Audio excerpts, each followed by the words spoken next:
it's a totally shameless behavior by some Bangladeshis. On this occasion, it is Major General Fazlur Rahman.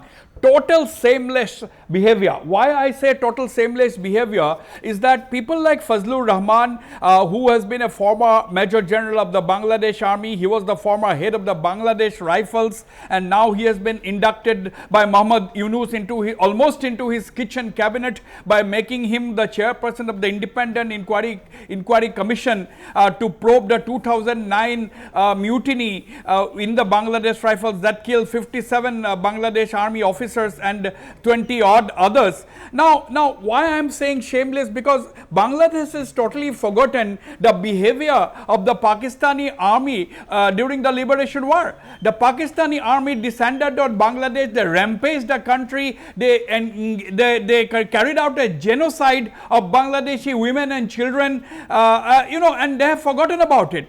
Now, Muhammad Yunus took over 3 days after Sheikh Hasina was ousted on the 5th of August last year, and immediately he sends out a message to Pakistan inviting the Pakistani army to come and train the Bangladeshi soldiers. In fact, Dhaka has hosted some of the Pakistani generals in Rangpur, quite close to the Siliguri corridor, quite close to East and Northeast India, wined and dined them and sought their help in training the Bangladesh army.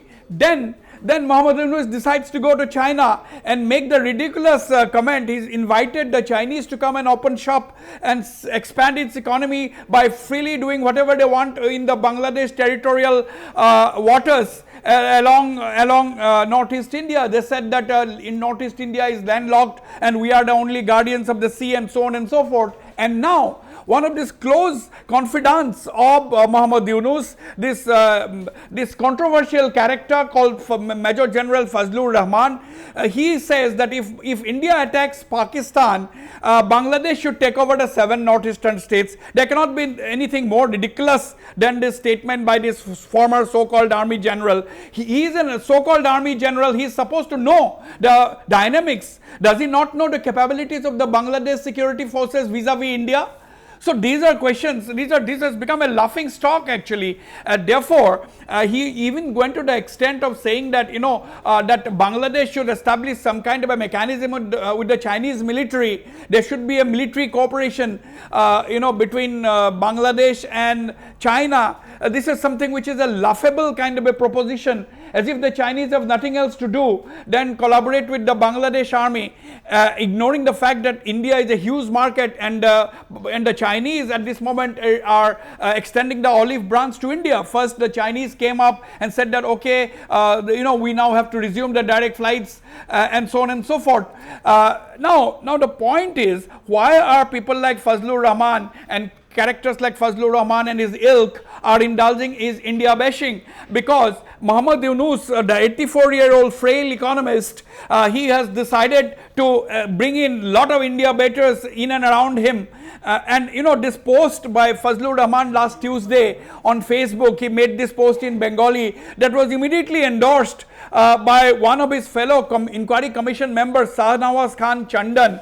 This Shahnawaz Khan Chandan is an academic, he is an assistant professor at a Dhaka college or university, and he is supposed to be a close confidant. He is supposed to be someone whom Muhammad Yunus is supposed to trust blindly almost. So he endorsed this Fazlur Rahman's post, and he gave a like to this Facebook post. But some saner elements within the interim administration, including the press advisor to Muhammad Yunus himself, Safiqul Alam, he was a former journalist, he was supposed to have been a former bureau chief of a foreign international news agency, is now the press advisor.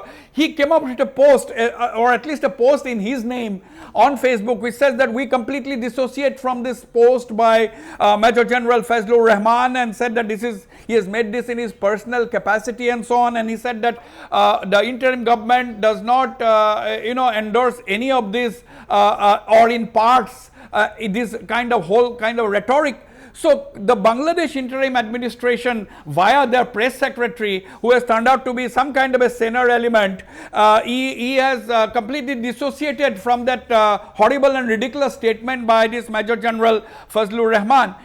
Now there are others who have commented in that post where Safiqul Alam has disowned Major Fazlur Rahman and his statement, where the other people who have written, they said that, you know, it's not enough for the Bangladesh government to just disown or dissociate that post by Fazlur Rahman, and they said that Bangladesh must come clear on its diplomatic status or ties with India, and simply disowning such a statement will not do, because these kind of statements have done tremendous amount of damage.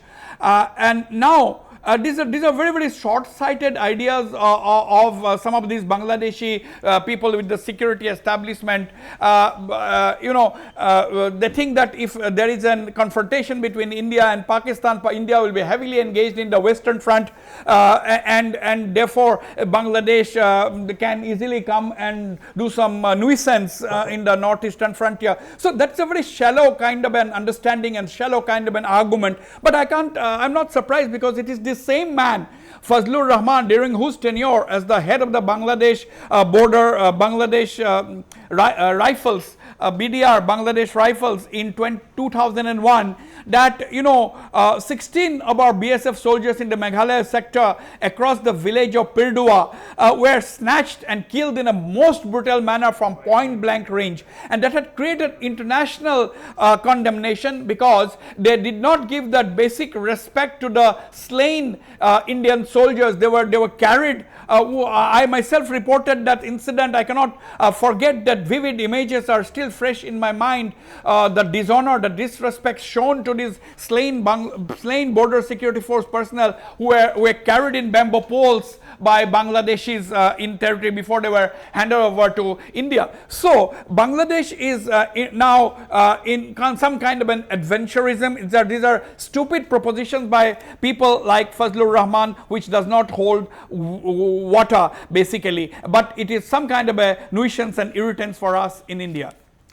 All right, Wasbir, Bangladesh very well knows that it cannot challenge India at its individual capacity or even with the help of Pakistan. So are they showing a desperation to woo China, and will this strategy work? Well, you see, Muhammad Yunus is a power-hungry man, because he was he was the founder of the Grameen Bank, but running the Grameen Bank and running a country are two different things. It's a different ball game altogether, and you know, he is some kind of a power-hungry, because he did not even wanted to give up his tenure or give up his position in the Grameen Bank despite his term ending, and that is the reason why he came into confrontation with the then established in Bangladesh, forcing him to go out, leave the country and stay in exile in the United States. But Bangladesh is making these noises because Yunus has become a stooge of both China and Pakistan, and therefore banking on a possible help from China that he and his aides and his cronies are making these noises against India. So India has to be cautious, but I don't think there is he can even think of an inch of Indian territory.